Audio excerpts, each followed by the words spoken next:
The One Tough Mother Podcast. The One Tough Mother Show is real talk with special guests including industry leaders, celebrities, and amazing women who've overcome adversities to work their way to the top and are willing to share their real life lessons. Remember, you don't have to be a mother to be one tough mother. It's all about you. Welcome to the One Tough Mother Show. Thanks for coming in today. We're super excited about our guests that we have live with us in the studio. We're actually in the new digs. They were working, getting the cameras going, getting everything up. We're super happy to be here. And Seth, what went on with you this week? Oh, I guess the first thing I thought about was I was giving Melissa a break, and I took 3 kids for the first time, just taking all 3 kids to the park because it had some nice weather. Yeah. And then I just had like this panic just flooded me because the 10-year-old's riding his bike around this big loop, and he's fine. Yeah. But then my 5-year-old, almost not even 5-year-old's doing a scooter, and I can't see him, but I'm with the 2-year-old, and she's falling down and trying to kill me. And yeah, so I just had a moment of panic, and then I just I just made it work. But we had a fun day outside, and except for the 10-year-old, then he smashed his knee, and he acted like it was broken. But then, of course, like after a day, it magically heals and it's fine. So gotta love it. Yeah, but we kind of know him already enough to know when it's like, well, and I was telling him, it's like, oh, they're gonna have to give you a big needle, and definitely gonna need surgery. I did the same thing. Oh my God, they're gonna cut you open. Yeah. The kids, I didn't have medical insurance for a while because I had 4 kids, so I would freak about taking the hospital doctor. Actually, my one son blames me for a disfigured leg because he cut it open really bad, so I butterflied it, and he's like, "Look at this," and I'm like, "Who sees it? It's on your freaking leg. Who cares?" Nice. Mother of the Year. There you go. Yeah, that's me. Yeah, so well, it sounds like you really did him a disservice, but my kid, he just banged his knee, so he was okay. But, other than that, we're gearing up for the 4th kid, so. Oh, yay. When is that again? July. Oh, my God. Yes. You'll be me then, dude. 4 kids. I will. Rocking that, baby. Well, I have this awesome story to tell you really quick about my week. So I have to give a shout out to Mr. Parks at NISI in Little Ferry. He's Little Ferry, New Jersey. It's called NISI, N-I-S-I, and it stands for National In-Home Service and Installation. And I'll tell you why. So my freezer broke in my Samsung refrigerator. Oh, you told freezer. me that. Yeah. Freaking out because the freezer was staying cold. It was keeping everything kind of frozen-ish, but you couldn't put anything in it and there was no ice. So I'm calling all these people, and finally Mr. Park shows up from NISI. Shows up on a Friday night. That's far from you, Little Ferry to my house, which is over by the Poconos, okay? So he comes, coolest guy in the world, him and his assistant, they bring their tools. He looks at me and says, I haven't really worked on refrigerators myself for a long time. He goes, he's like the owner, I guess. So he's like, but I'm going to do this. So he brings all his tools, brings his equipment, everything that he has to have, and I swear to God, working in my refrigerator freezer, his whole body's in the freezer, working on it. The man got it done. They take off their shoes when they come in. They're wiping everything up. Oh, nice. I can't even tell you enough about this place, NISI. Like I said, it's in Little Ferry. I love this guy. They're coming out to fix the car because I've got a tranny leak and I need these guys out at my house. They do the cars too? No, I wish. Oh. Well, who knows? These guys are pretty on top of it. Do you know what Little Ferry's famous for also? No. Bounty, the paper towels. They used to have commercials with Rosie at the diner. Yeah. That's where the diner was in Little Ferry. Rosie, I didn't know that. Quicker picker upper. I know, showing my age right now. Oh my gosh. Well, Heather's looking at me like, what are you talking about? Yeah, seriously. She's probably... It was a famous commercial, and this woman was the Bounty lady. Yeah. And she was Rosie, and she's working at the diner, and she's she wiping up care. coffee. All right, I'm just digging my hole deeper. I know. It's yeah, okay. So we've got a great guest with us, and she's sitting right here. And let me tell you something. This is definitely one of my favorite shows ever because I was so excited about having Heather on the show. I actually walked around for days talking about her, saying, Heather the Heat Hardy, because that's how stupid I am. Anyway, so everybody knows I'm a super huge sports fan, and they know that I've spent 33 years of my life sitting in the stands. Football, baseball, basketball. my kids all got scholarships to college, and they all played some kind of ball. So I'm a huge sports fan. My family's huge into sports.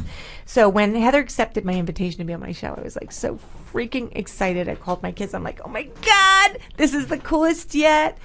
So today's guest, and I'm going to calm down now, is a woman that I have great respect for. And I'll tell you what, admiration. Literally fighting through life as a single mom to put food on the table and a roof over her and her child's head. Big for me. Let me tell you something about, if this woman wrote a book, it would have to be called One Tough Mother. I'd have to absolutely license this to her. It's with great respect and honor that I welcome to the One Tough Mother show the woman's boxing champion, bantamweight and featherweight, international boxing champion, and the first fighter to be co-promoted in boxing and MMA, male or female, Heather the Heat Hardy! Yeah! Welcome! Thank you for having me. Oh, thanks for coming in. I know you came right out of training, right? Yeah, I rushed over from my wrestling school. Oh my God, right? That is the best. So you have a fight coming up, right? I'll be fighting February 16th with Bellator and Mohegan Sun. I can't wait. I'm coming, dude. Yeah. I'm going to be right there. For sure. Right in the front. So let's talk about how it got started, because I know how it got started, but I know a lot of people probably don't. How'd you get started? Well, I was going through a divorce, and I was a single mom, obviously, living with my little sister, who was also a single mom. Neither one of us were getting child support. And I was working like 6 jobs. I was like the dad, and my kid sister was like the mom. And one day she surprised me with a gift card to go to a little karate school. So after I would do all my work, I would go like 8 o'clock at night, and, the radio would be on, and we would do these classes. And after 3 weeks, they asked me if I wanted to have a fight. And I thought, yeah, why not? Like, I needed something, you know? And I had my first fight, and I was on Chris Algieri's undercard, who was a world champion boxer, and he was a world champion kickboxer at the time. And I walked through a crowd of like 2,000 people and got in the ring, and I won my first fight. And it was like, for the first time in my life, I felt like, wow, this is what I'm supposed to do. That is so cool. Did you go to school? Yes, I have my degree in forensic psychology, actually. But because I had to work quick and support my family, unfortunately, you don't get out of school with a degree and then they put you in a job. I didn't know what to do. So I was like selling books and selling lights, and I was a secretary doing online stuff. So I was doing a lot of side jobs. My degree really didn't help me feed my daughter. And you don't do this for the paper. You do this why? I fight because I love it. And when you find something you love, I think you have to exploit it for as much as you can make out of it, right? Right. You definitely do. You have to run with it, and it's tough, right? I mean, you're up against, from the beginning though, Heather, it's a man's sport, right? Well, it is a man's sport, and I say that not because fighting is a man's sport, but because financially it's a man's sport. They don't pay women to do it. And unfortunately with boxing, I mean, what's great is we're finally starting to see some more women get in the spotlight. You have Clarissa Shields, who's the first Olympic gold medalist, 2-time Olympic gold medalist as a female.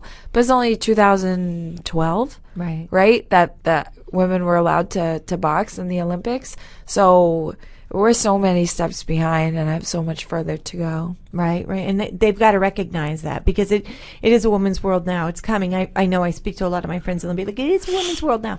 No, it's coming. It is. I mean, I'm 20-0, undefeated. I have 2 titles, and I still have to work 2 jobs to feed my family because boxing doesn't pay the bills. I mean, when I was boxing, I was on an undercard. I was 15-0 at the time, and I was boxing the number 2 contender to defend my title, and I got paid about $7,000 for it.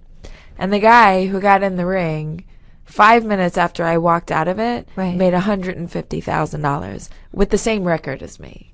So it just goes to show, like, it's not a little bit different. It's not like a 60-40 difference. There are tremendous differences. The fact that women, we have Clarissa Shields now, who's headlining shows on Showtime. Again, it's groundbreaking, right? Like 3 years ago when I was boxing, I was the first female to be televised. And what does it mean if a fighter is not televised? You think, oh, it's no big deal. But then we don't get sponsorships. Right. We're buried on these undercards. So it's like, not only are they not paying for us, but big sporting companies don't want to sponsor us and help us. So, where these sponsors would financially help you with your training, I'm working 3 jobs and having to cram in a fight camp. Right. Whereas some guys get to have nannies, do homework with their kids, and get extra rest and go to cryo.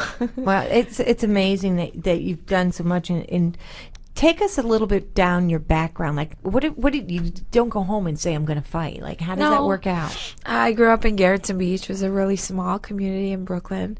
Basically, the entire neighborhood was created by, I think, one boat came over from Ireland and dumped all these shanty Irish on one little spot, and we never left. We're all about second and third generation Irish in. I mean, it's a working class community. Like, I grew up, both my parents worked 2 jobs to support me, my brother, and sister. I was like, you know what they call it, a latchkey kid. I went to school with the key around my shoelace on my neck and brought the kids home and did their homework and cooked dinner. And we got ready till Mommy and Daddy finally came home at night. And when I had my daughter, I realized, like, it's a good place to live because it's safe, it's community, it's family. We all know each other. But there's no growth is not promoted. Survival is promoted, right? In the working class, they don't tell it. Like, no one told me that I'd be able to see the Hollywood sign one day. That was just a dream when I was a little girl. Like, wow, I wish I could see that. But no one tells you can. And so for me, I wanted to make my daughter grow up in an environment where she realized that everything is possible with hard work and dedication. It's so true, because I was on an interview last night with another show. Someone had me as a guest, and the woman asked me, what made you think you could do this? And I said, me. Because your biggest enemy is yourself. Yeah. I mean, you can convince yourself you could do anything or not do anything. It's your choice. But it's super hard when you don't have the encouragement around you. Right. And I feel like I would hate for my daughter to have to grow up feeling like she's responsible for her own success or failures. Because as her mother, as her parent, I have to set the path for her to say, like, yes, we have this, but you can have all these things to expose her. When you grow up in a working class community or a lower class community, like, they have 2 sports for kids. You know, girls can join Girl Scouts and play softball, and the boys can play football or baseball. Like, now that I am here where I live now, like, you go to some of these schools in the city and there's like rugby and swimming and golf and basketball and all sorts of things that are available to children whose parents can't afford to give it to them. In the little neighbor, like where I grew up, it was like, wow, we can play golf? Like, I thought only rich people could do that, you know? Like, and for me, it's about showing my daughter, I want you to try all the things. Try photography, try art. We didn't have that in our schools. Right. They don't. So those are the things I think of. And your daughter's 13, right? She is. And you said she's a great kid. She's a really sweet kid, but about as sweet as a 13-year-old can be to her mama. Yep. More importantly, how's her jab? That's what I want to know. She's not a fighter. And, like, as much Shows as no I interest. want, no, you always want the opposite of what your parents want. Right. Like, my dad was a Met fan. I got a Yankee tattoo when I was Nice. 14. You know, like, you always do the opposite of what your parents do. So fighting is probably the last thing. Like, I'll say, oh, Bunny, mommy's going to box at the Barclays Center. And I get the eye roll. I'm like, can I stay at Dad's? Are your parents, they're okay with all this? Like, yeah, my dad was kind of like, he's super old school Irish dad, you know, like, stay out of the gym, stop playing, you're a mother. But I tell you, when I won my first national title as an amateur, my father was front row crying, man, that's my girl. that is the best. Yeah. Wow. So what do you see yourself doing in the future? Keep going, right? I love to fight. So right now, my focus is on my fighting career.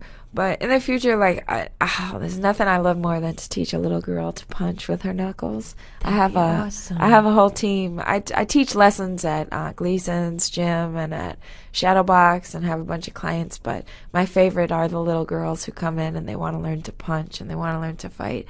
I have a little 9-year-old who I like kind of fan correspond with her, who's in a little boxing gym by Philly, and she's the only little girl.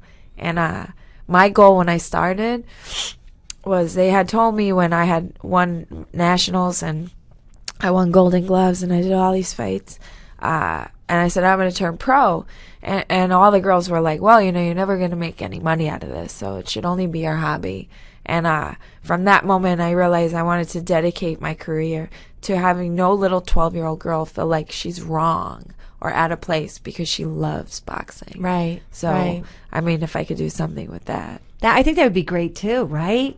Seth, what do you think? Oh, my daughter's 2, and she already had me in an arm bar in bed. I love it. And I'm not a teacher, and she doesn't. We don't Yeah. really watch in front of her. She just naturally she wants to scrap. She Yeah, wants to, that's great. She wants to hit, and she's still sweet, but she just likes to be physical and rough. So I'm thinking like 4 years old, she's gonna start doing some MMA stuff. Put her in jiu-jitsu. It's the Jiu-jitsu? best thing a little girl can learn. Self-defense. Boxing is great because it's fun, but jiu-jitsu will teach you, what do you do if someone grabs you? What if you do if someone throws you to the floor or pins you to the wall? And it doesn't matter if it's a small little girl and a big, strong man. When you know what to do. Oh, dude, that is such great advice. I'm gonna take that I'm advice. going to take this to my granddaughters because that's a really even good kickboxing, advice. boxing. Like people always ask me, like, you must feel like nobody can with you, like because you're so tough and you can fight. Right. And boxing and kickboxing, the confidence you get doesn't come from knowing how to fight. It comes from knowing what you can endure.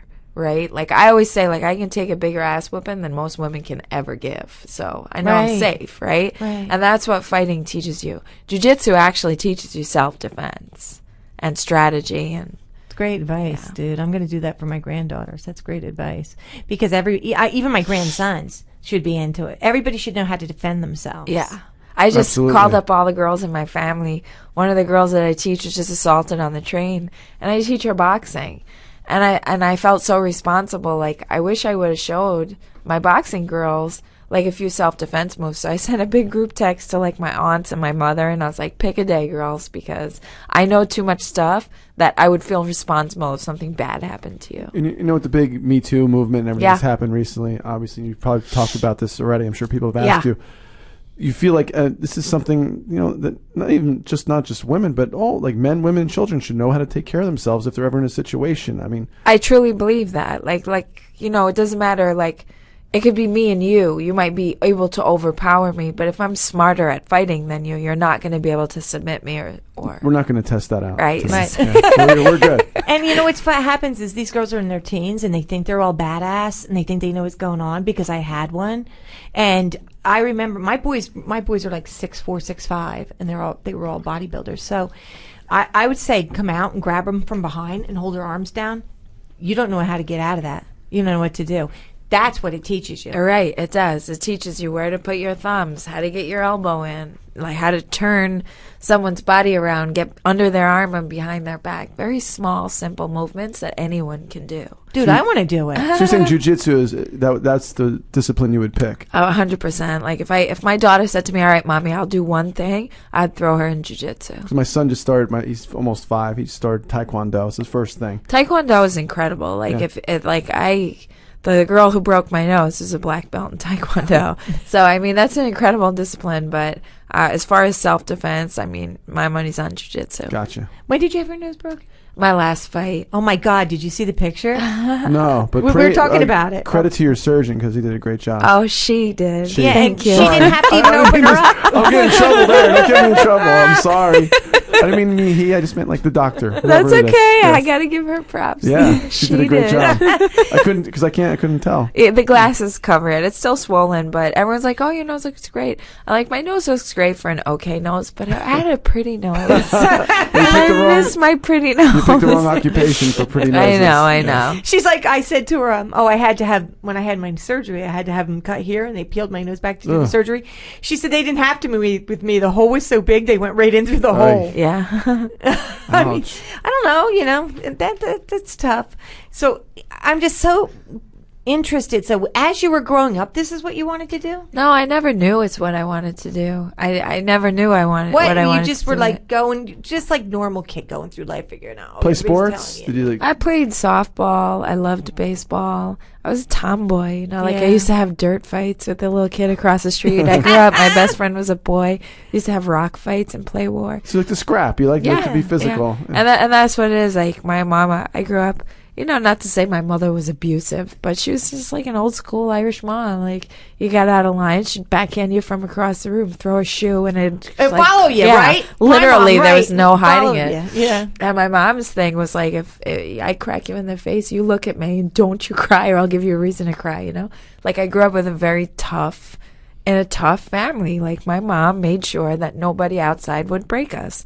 And that's true. I mean, last fight, my nose was broke. I had a big hole in my face, and I was still fighting. And I like that about. I watched the video. Your videos are awesome, by the way, and thank you. I've showed them to everybody. But I watched the video on her website, which you have to go see. It's will. killer. Anyway, she said, I may not have the best form, and I may not be the best, prettiest fighter, but let me tell you something: nobody's going to beat me. No, nobody's as tough as me. No. The girls are stronger, better, more disciplined, more experienced. That's fine, but I don't think anyone on the planet who's ever seen me fight will say they know a tougher fighter, because you can't teach that. That's how I knew that this is what I wanted to do. That's fire. Yeah. That's the fire in you. And tell me about, how do you feel like when you take a hard hit? You see stars, or are you so mad and you just can go past it? No, it's like I would ask you the same thing. Like, how the hell did you have 3 more kids after the first one? Right? People have asked me Right? that too. After Right? they've met my kids. Right? Like, why didn't you stop after one? It's like your adrenaline is up, and it's Right. like when you're feeding something you love. Right. And the physical pain really is not an issue. Right. It's nothing. I mean, sometimes that walk to the cage or that walk to the ring is the longest walk. But once I'm in there, it's like I'm home. Yeah, once you get in there and everything's going on, it has to feel like you're there, like you know Yeah. what you're doing. Yeah, I love it so much. Oh my gosh, that is the most awesome. Seth, what were you going to ask? I knew you were going to ask something. I'm sorry, I'm getting some feedback. I was gonna. I just totally lost my train of thought. Wait, I want to ask her about the Golden Globes. Okay. Okay, tell me about that, the Golden Glove Award. I won the Golden Gloves as the New York City Golden Glove champion 2012. It's probably one of the highlights of my career. It's what made me decide I was done in the amateurs. I won all the titles you could win, and was ready to move on to turn pro. I had won them in 18 months after my first amateur fight, and it was special for me because it was the last class of Golden Glove champions to win it in Madison Square Garden. Oh, that is cool. So I won my gloves in the Garden. That is really, really cool. Yeah.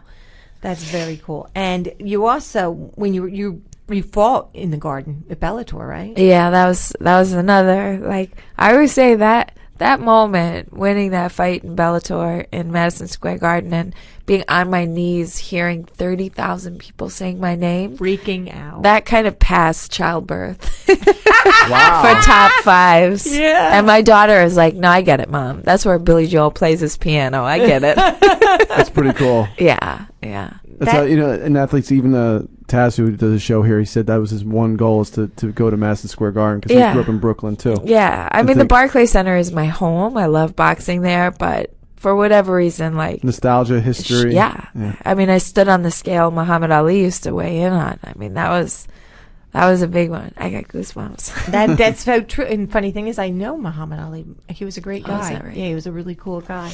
So you train at Gleason's. At Gleason's, and also I train boxing at Gleason's, but I'm training MMA at Renzo Gracie Academy. Yeah, plug them, because that's awesome. And they have a lot for girls. They have a lot for women. There are so many females. First of all, the only champions right now from Gleason's gym are women. The only active champions, there are 6 of us. That's cool. From women. Weight classes go from super flyweight to 106 pounds to heavyweight, 204 plus. So that we get a lot of female support. Even the female amateurs in the gym are winning titles and beating up all these girls. And the same goes at Renzo Gracie. I have my wrestling jiu-jitsu partner just competed in Pan Ams and travels around the world and competes brown belts, purple belts. I mean, I'm surrounded by badass women all day. That's really brings your game up. That does really bring your But not only that, people don't realize the difference in the sports and the training differences, right? So you're competing in 2 different sports. You talk about just like a little bit about how different it is, and it probably take us through your mentally, training day. probably Sure. mentally too, right? I mean, it's a lot different. Like, people think boxing and MMA is similar because boxing is an MMA, but that's like saying baseball and football are similar because they both use a ball that you catch, right? Well, we've seen that with the Conor and Floyd fight. I It's mean, like- it's everything from body positioning, and it's like, when I go into this, it's really boring stuff. It is. It's like, when you throw Technical, in, it's right. very, very technical stuff. Like you were talking about, Paulie, like if I step in with the jab in boxing, I don't have to worry about someone shooting in and ripping my legs out from under me and throwing me on the floor, or kicking my legs because my weight is distributed, unevenly. So all these tiny, tiny little deep, finer details is what I've been practicing. Like, don't take boxing habits into MMA. Things you can get away with in boxing that don't work when people can kick you and throw you on the floor. Oh my God. Take us through your training day. Like, what do you do? When do you get up and how do you? I'm in the gym by 6 a.m. From 6 to 9, I'm at Gleason's. I teach clients because I still have to work. So Absolutely. So I'm teaching my clients. And then usually from That's boxing, right? boxing, yeah. I do boxing and kickboxing. Oh, cool. And I have fitness classes, and I'm also teaching, like, amateur fighters, like whoever comes in Gleason's, whatever you want, And then I'm at Henzo's usually between 10:30 and 1 o'clock, 1:30 every day. And that ranges from Muay Thai classes to individuals for wrestling and jiu-jitsu. I do boxing, kickboxing, Muay Thai, and MMA sparring there in the cage. So it's like every day I have a different kind of routine. And then usually after that, I work in Flatiron at Shadowbox, which is a fitness boxing gym, but I teach all the teachers there.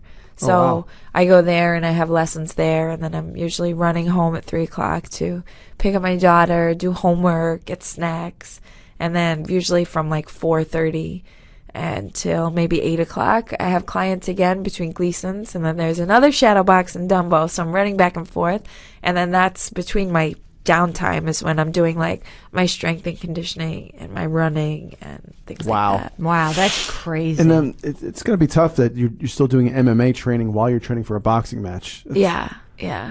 Well, I love boxing, so like my MMA coaches keep like, stop boxing. I'm like, I can't. He's like, just come here and do this work. And I'm like, I can't. I just love it too much. Like, I'll be walking through Gleason's, and we have world champions in Gleason's right now, females. One of the girls is having a fight. I want to say Switzerland or Finland or Poland, somewhere over there.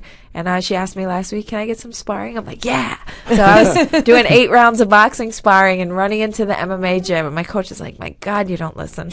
It's hard enough to do one of those sports, let alone try to do both of them at the same time. Yeah. Have you you fell in love with boxing? Is like your love for mixed martial arts, is it getting close to your love for boxing? It's growing, like when I won my first amateur boxing fight, I thought I was so good, but so bad, right? Like it was so good, but I knew like I could only get better, because if I was that good being that bad, imagine how good I would be being good.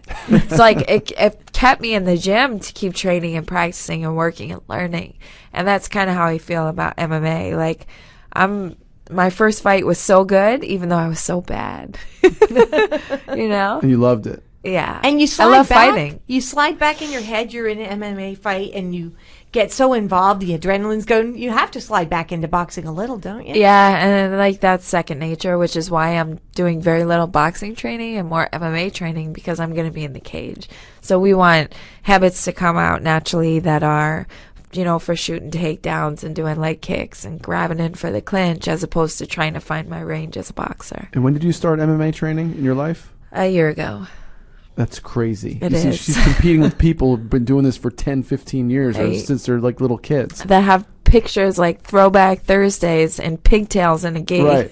Oh my God. So it's insane. That's and they're young, right? They're a lot younger. For sure. I mean, I'm going to be younger 36. and more experienced. Like you're against you have but a lot they of ain't disadvantages. tougher. You ain't going to find one. I promise you that. They ain't nothing tougher than a single mom from Brooklyn. Not one. And what about running? How much do you run? I run maybe 4 or 5 days a week. Like, I try to do a 30-minute jog. Hector Roca, who's a famous boxing coach, is my papa, my boxing At papa. Gleason's, right? At Gleason's, yeah. Wasn't my coach, but he's like my the dad. Guy. He's the guy, at you know. Gleason's. And he always taught me that running for boxing is not like for anything other than chill out, make your weight, and watch the birds. So that's cool. I take a nice, easy 30-minute run a couple times a week, just I think you should get watch the announced birds. when you fight. You say, the toughest single mom from Brooklyn. I want to do the announcing. Yeah. Damn it, I'm calling need up some to. work on I'm that. calling. No, I don't. Screw you. I absolutely do not. I practice that all week. But I'm going to call the Mohegan Sun and I'm going to say, okay, this is the deal. I'm going to come announce her because there ain't nobody that's going to announce her better than me. There just isn't. But it's just amazing to me because you just are so well rounded and you really have it down. You think this is what you want to do for the rest of your life. You want to teach this. You want to live this. I want to teach it, live it, breathe it. I mean, like I said, there's nothing that makes me happier than showing a little girl how to punch or making a little girl who's good at boxing, who loves fighting, feel like she's not alone, right? Right. Because there's nothing worse than that, being the only little girl in the boxing gym and doing all the things that all the other little girls don't do. So I love to see like little girls doing arm bars and practicing stepping in on their jab, or say, can you show me boxing tricks on the jump rope? Like, I love that. Oh, that is so. What about your social life, Heath? I mean, seriously, I just What? had to throw it in there. I had to Did throw you see it in her there. schedule? Damn it! Yeah. People would ask. Come on. I had to throw it in there. People ask. Well, I think girlfriend time is mandatory. Like, I have a group of girlfriends who are my best friends on the entire planet, and it's better than therapy, right? Like, you have to have like-minded girlfriends. So that's like mandatory time. We have what we call round table time, and whether it be sitting around having coffee or having lunch or just talking, because it's so important, like I said, for women to feel like they're not alone. And when you have like-minded people and you realize that you're just as messed up as Everybody they are, else, right? right? Because one thing I've noticed in my transition is that no one is more screwed up than an alpha female. Like, I am alpha female to the max, right? Like, I can do it myself, take care of myself, pay for it myself, get my own ride. But like all the other things, like I'll be like crying in my house, like, oh my God, I'm so fat, like stupid things like that you really need like your other alpha female girlfriends to relate, because they're just as screwed up as you are. Absolutely. Right? She's absolutely right on that. All right, Yeah. so something's wrong. Then if you're training all that time and you're still saying I'm so fat, there's something wrong. I just said, She like, just there said is it, something damn wrong it. with Yeah. us. we need to have a deeper, longer discussion with a professional. Yeah. Instead of be like killing yourself all day. Yeah, like what that. do you eat? I mean, seriously. Well, when I'm not fight dieting, I'm like I always when say. is that? I Because know. for holy shit. I fight a lot. Like, I always say, like, I'm not an athlete, I'm a fighter, right? Like, I do not eat like an athlete. Like, if I'm not in a fight camp, I drink wine, I eat chocolate, I love cake, I love French fries, like, I love pizza. You're normal. Like, I am so normal, it's disgusting. And when I'm in a fight camp, usually I crank down the last 4 weeks of camp, where it's like only protein and greens. So I try small portions, like, let it be like half a piece of salmon and a salad, or then my last week where I have to really cut down, like the last 8 pounds, which are the hardest to cut, it's like a few even smaller portions, like 3 bites of protein, 3 bites of greens, and mostly water. Dude, we just read last week that she can have wine. Wine promotes fat burning. Remember, we read that. Oh yeah, I did see that. And so I was, Ask your trainers. I don't know. I know. Don't listen to Karen. I could do everything she said except for cut out the wine. I don't care It's about the very kids. difficult. It's It very would, difficult. the wine would be like, I would be like, okay. If I just had a sip, Hey. I'd be cool. I just made this morning. I was out of it. I made the wrong. My son can't have peanut butter at school, right? So we give him sun butter. So I woke up and made peanut butter and jelly. So I had to eat it. That was my breakfast. So, like, when you have a kid, I'm sure you've done that too. Where you like, Yeah, like you don't 3 wanna waste bites food of or leftover throw- macaroni and cheese Yes, from the night exactly. before out of the pot. Yeah, like I'm totally normal. And but you lie to yourself and say, I just don't want to waste food. But Yeah. really, you just want Really, to you eat It's it. just the like- crust of pizza Yes. on the Right. plate. You're like, I'll take that crust. Right, or Always. my daughter will start Can't waste walking food. from her food, like bring her plate to the garbage. Just give those chicken fingers to me. Start going to the garbage. The ones you bought for her, Yeah. right, in quotes. Yeah. No, Ben there. Well, Heather, thank you. You're going to stay. She's going to do some riffing with us on other stuff. Thank you so much for coming. Oh, We thanks for appreciate it. having me. And you're going to stay anyway. But tell us again, the fight is when? The fight is February 16th at Mohegan Sun Casino. You can get tickets on my website at heather-hardy.com. They didn't go live yet, but if you go and you sign up for tickets through my site, you get private after party access. So. Whoa. I'm doing it. Yeah. Wait, I want to hear more about this after No, party. no. You're not, are you going with me? You want to go up? To the fight? What day Yeah. is it? Maybe. Oh, I hate you. You're such a got wuss. You should see his Yeah. face right now. You should see his face Yeah, I right swear now. to God, he's such a Put me on the wuss. spot. We're doing a Yeah, show. okay, What do you want from me? I shut have up. kids. We'll be right back with headlines and headaches, and we'll be schooling Seth when we're done. The One Tough Mother Podcast. Real talk with amazing women who have worked their way to the top and want to share their real life lessons with you. And we're back, and I've got a really exciting news for you because we have a big sponsor. Yes, we do. We have I like a how you say sponsor. that. Sponsor. Sponsor. I was super excited. I mean, the person that's sponsoring our show for the next couple months, I've known him for a really long time, and he got into some new ventures, and he called me. He's like, hey, I love your show. I listen to it all the time. Everybody talks about it. Come up here. I want to talk to you about doing a sponsorship with you. So I went up there, and I've got to tell you, the name of the company is American Cobalt Aqua Farms. They have arapaima, which is a fish from Brazil. It's a super food loaded with omega-3 and omega-6 as well as protein and collagen. It's truly a chef's dream because this is a really versatile fish. And I'm huge on fish, certain fish, and this fish was absolutely delicious. He made me this fish. It did not have any fishy taste at all. And it was like the skin was like golden brown, like fried chicken, and the meat was really white and buttery tasting. I'm going to bring you some. You want me to get you some? Oh, I'm hungry now. Yeah, I'll get you some. Have you want some? Thanks. 'Cause you eat fish. Fish Yeah, is good for your yeah. diet. She's not training. So a fish she- is when still she good, eats- when she right? eats. So American Cobalt Aqua Farms takes pride in supplying healthy and nutritious food through responsible, sustainable, eco-friendly aquaculture. The quality of all natural fish is completely uncompromised. They never use antibiotics, vaccinations, hormones, chemicals, heavy metals, or uncontrolled environmental factors. I was there. It was an incredible operation. I saw it from the minute the little tiny fish, they showed me the little fish in the tank, all the way to these enormous fish that get the size of me or even bigger. They can get, a couple 100 pounds. Wow. And so you've got to really look it up. Look up American Cobalt Aqua Farms. If you're a chef, you've got to try this fish. If you want some of this fish, go online and look up their website or call them at 973-601-8441. It's 973-601-8441. They've got knowledgeable aquaculturists there ready to assist you. Aquaculturists. Yeah, aquaculturists. I didn't think I'd get through that one. Ready to assist you 24 hours a day, 7 days a week. American Cobalt Aqua Farms. You rock. I love to the fish. Can I get some more for free? Because Seth and Heather are hitting me up now. American Cobalt Aqua Farms. You rock. You're our sponsor. And there we are. I did it. I'm And hungry. I am actually hungry too. Here we go.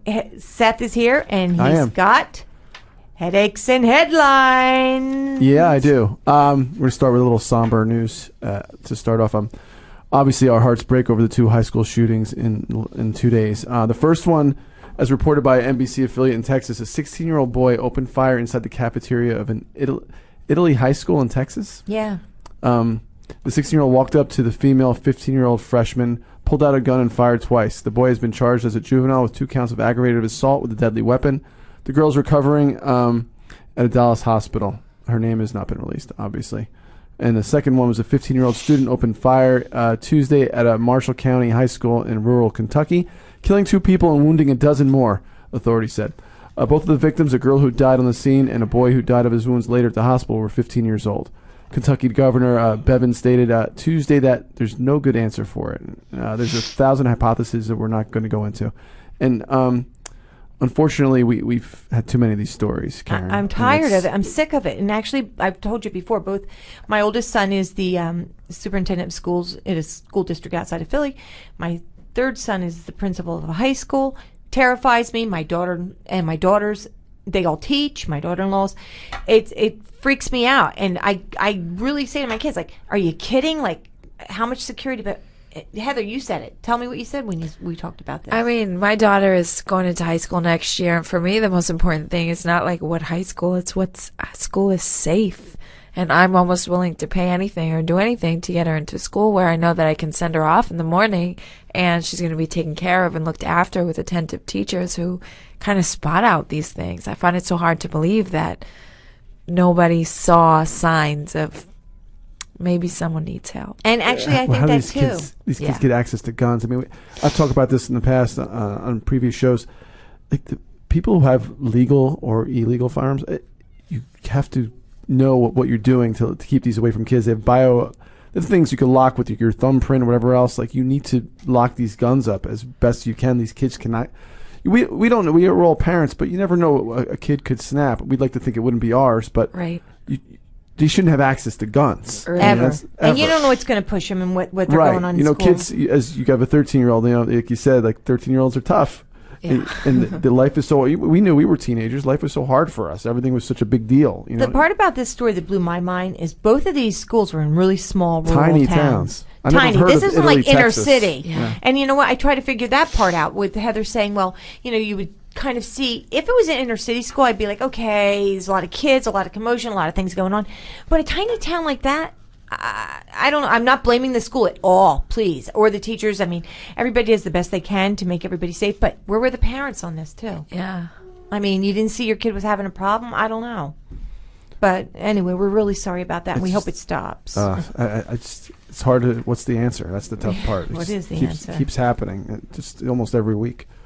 I'm going to jump to Kevin Spacey's scandals cost Netflix $39 million.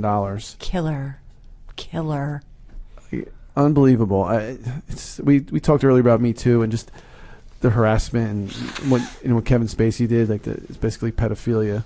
Yeah, it was been going on for allegedly. years and years and years, and it's always been a cover up. And again, this takes me back, and I'm going to say it. This really takes me to the Matt Lauer thing. Like, you worked with the guy shoulder to shoulder for how many years? You can't tell me you didn't know something was People don't happening. care when they're making money. I mean, it's like they just they sweep everything under the rug. That's in my opinion. Well, you know, he was accused of sexual harassment in October. It spanned years. His canceled projects include House of Cards, which I really enjoyed. House of Cards, like Never saw it. Yeah, it's really well. It's him and Robin Wright. I mean, she's a fantastic actress too, and it's just fun to watch good actors in the playing the president. You know, it was just good. It was a very well made show. So that's when they're canceled. It's one of Netflix's first original shows. There's a biopic movie, Gore. The figure provides a hint of how much the wave of scandals that followed allegations of sexual harassment against top producer Harvey Weinstein last year might have cost Hollywood.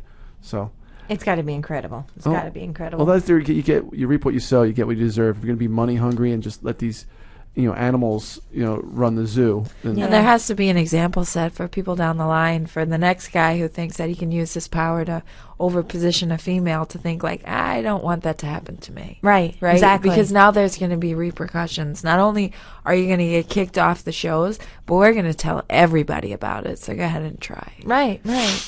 Have you had to get physical with a guy? Has any guy got out of line with you? No, but I have been sexually assaulted before. So this is a very sensitive subject for me.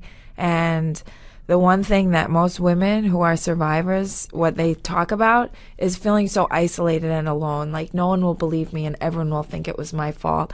And this Me Too movement now that is exposing these actors and, everyone in Hollywood is saying, yes, I do believe her. Right. Yes, and now no one believes you. It's taking that power That is the away. hardest part. Did you run and tell somebody right away? No, it took me years to do it. It was years of shame and embarrassment and feeling like it was my fault. Did you know the person? Yes. Oh, that's the worst, man. And they were probably still around. And Yeah. You had to face that every day. Yep.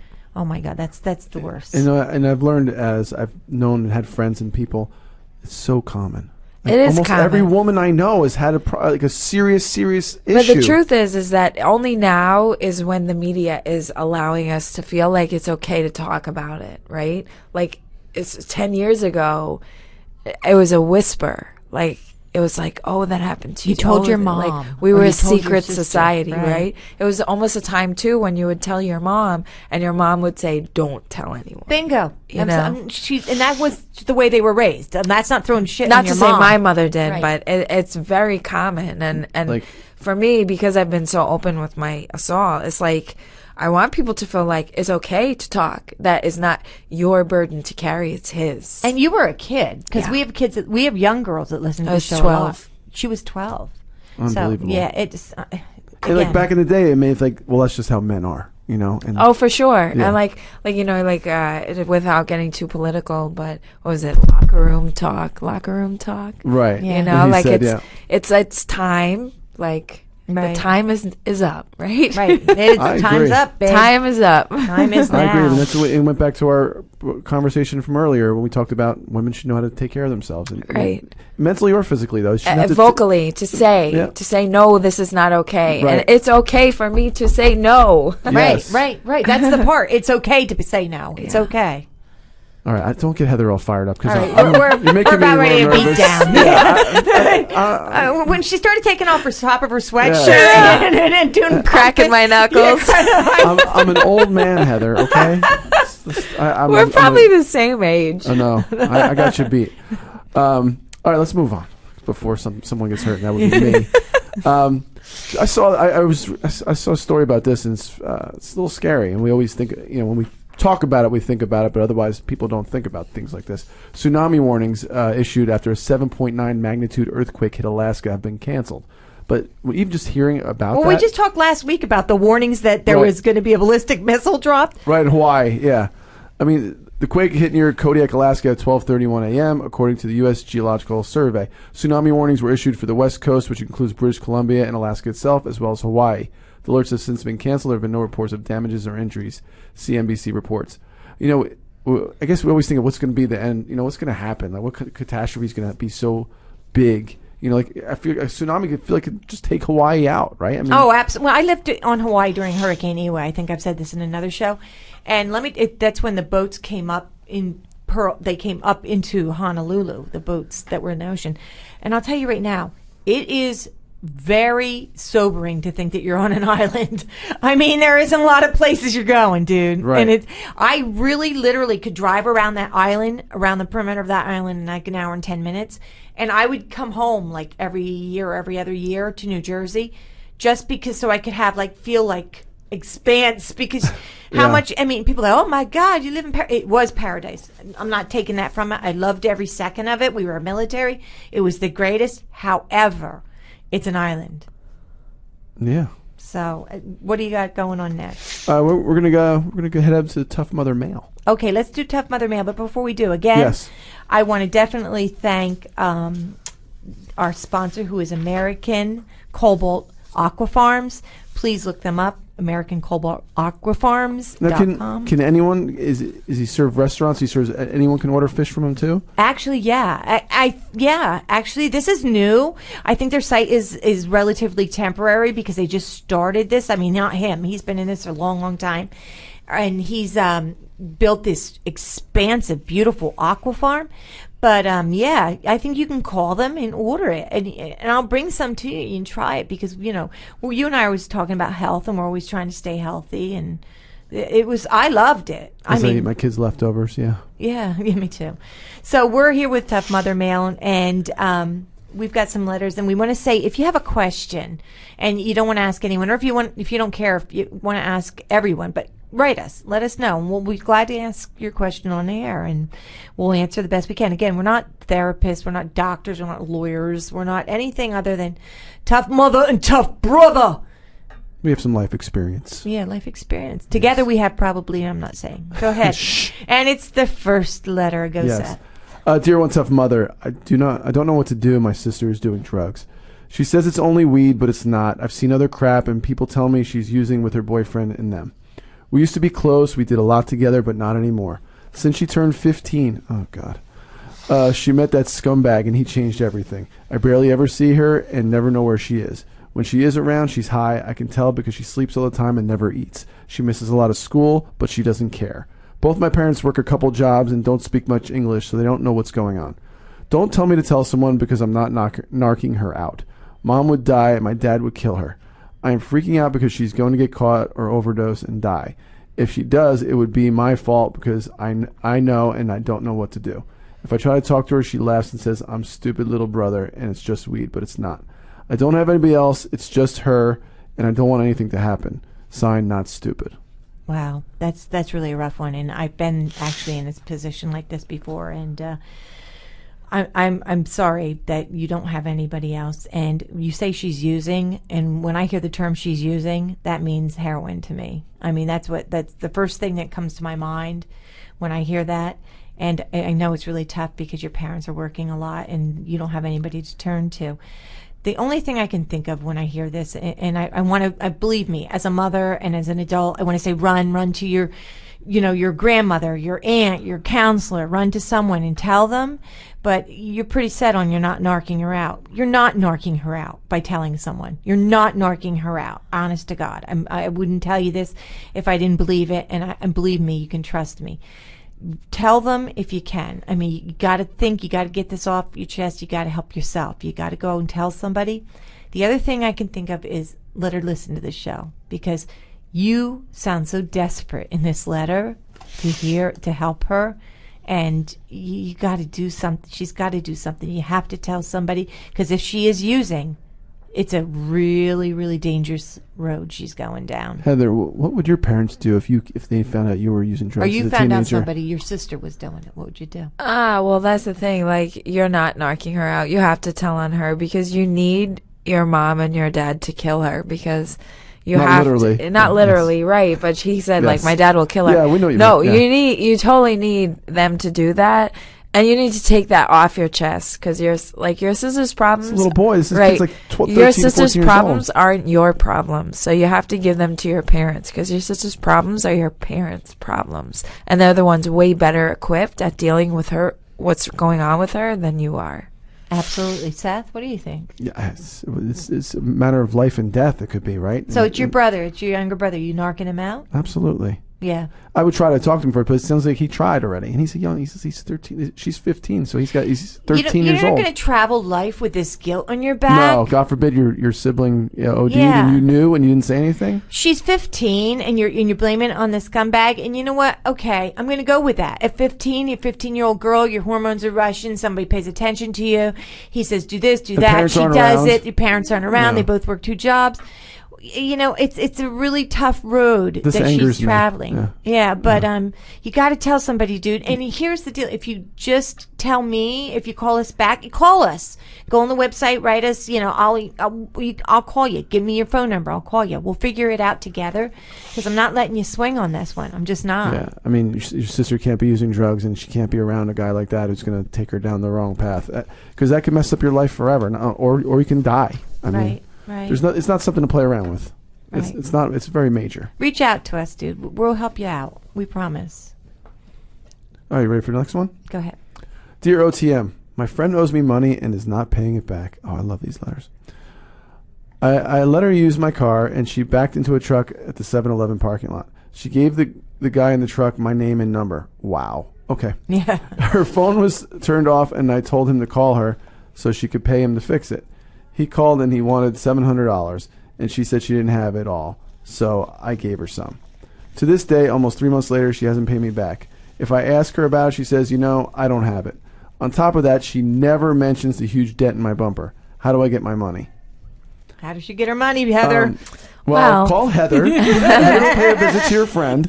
No, but Yes. here, you know what? You got an invaluable lesson. It cost you less than $700 to get rid of a bum friend. Yes. That's exactly. what was the movie? Bronx Tale. Yep, Yeah. Bronx Tale. It cost Yes. you less than $700 to realize you can't trust that girl. Next. Exactly. That's the simplest answer. Yeah, I mean, and it's a life lesson, right? It'll make you think twice before you lend money to somebody again. So, although this seems like a perfect case for people's court. yeah. You know, this reminded me of a Judge Judy. Yes. This is a Judge thing. Judy Yeah. would be like totally out of it. But So wait, you borrowed her car, you hit a truck, and now you're not paying her back. Okay, you lose. I mean, it's an Yeah. easy case. Yeah. So maybe they won't take that one. It won't be enough to even get to the commercial break with that case. But yeah, I think Heather hit it on the head. I think at a certain point you got to cut your losses. I think I've been in this Come on, situation are you before. kidding? Everybody has lent Right. somebody money that's a friend or family member and never gotten it back. That just means I ain't lending you nothing again. Exactly. Don't come to my door. Well, you're not going to be ever. my friend either. Yeah. If you say I'm having hardship and I'm sorry, if you show like some actual caring, this woman's just blowing her off. So Right. You know. So that's it. That's done. yes, So what do we got next? you got it. Go ahead. Okay, where is it? Number 3. I wasn't prepared. I thought you were going to okay. read it. Okay, let me find it. Okay. I think it's more appropriate for you to read this one. Oh, dear One Tough Mother. What happened to the other ladies that were on the show? Well, Heather came in one day. No. Lisa and Gail were fabulous. We love them to death. And we're very, very good friends, all of us. But Lisa is a singer and an amazing, amazing singer and an amazing salesperson. And Gail, who works for Scholastic, is an amazing artist. And this was my gig, and they came and helped me out, and they got me where I needed to be. And so grateful to them both for coming and helping, and they wanted to continue, but it just didn't work with our schedules and everything that was going on. So they may come in at some point as a guest at some point in life, but right now they're out doing their own gig, right? Yeah, we got Heather. Yeah, we got Heather, and we got Tough Brother Seth, who's been bitching and moaning about a T-shirt, and so I've got it. You promised me a coming. T-shirt. I wasn't. It's being ordered, I swear. Uh-huh. So anyway, you really got lucky with that. I did. With me, with you and this. Yeah. I paid for that. I paid for everything. Yeah. I paid to have the logo. Maybe I got lucky. But at any rate, so again, please, if you've got a question, if you want an answer, we'll do our best. It's good old fashioned motherly brotherly advice. We try to take, as many letters as we can. I try to keep it at 3 a show because of what's going on. But you can catch us at onetoughmother.com, onetoughmother.net. Of course, all the social media, Instagram, Twitter, Facebook, LinkedIn. I just put Seth up. You're a big LinkedIn person. Yeah, I really do. I like LinkedIn. I really do. I love it because it's a lot of professional people and some really good contacts. And that's how we've gotten great guests. Oh, our guests, yeah. I stalk people down, and it's crazy, crazy great. But thank you, Heather. Thanks for coming. having me, guys. Hey, good luck in your next fight. I'm going to her fight. I'm going to her fight. I can't wait. Even if I go or don't go, I can still wish her good luck. And you can watch it on TV. It'll be on the Paramount Network on February 16th. Is there enough TV networks? I know. And they took over Spike, so. Oh, they did? Yeah. I didn't even realize that. Paramount is Spike. Oh, they is Spike? Oh, I'm going to call Spike and get tickets. I know those peeps at Spike. Yeah. That's awesome. Congratulations on your career. Thank you. Yeah. It's great having you here. Yeah, you're doing great. Keep going what you're going. Good luck with your daughter. Thank you very much. Let us know if she needs anything, and we'll back you up. Can we be your posse? Entourage. I want to be like, can Seth carry your towel? Sure. And I walk behind with my belts, right? I'll carry my belts. I'll do the spit bucket. That's fine. But more than anything, you're providing a great example to your daughter for hard work and dedication. That's better than anything. Exactly. Well, thank you, everybody. We'll see you next week. We have another great guest. And log on, find us, look for us. We're always there for you. Have a great week.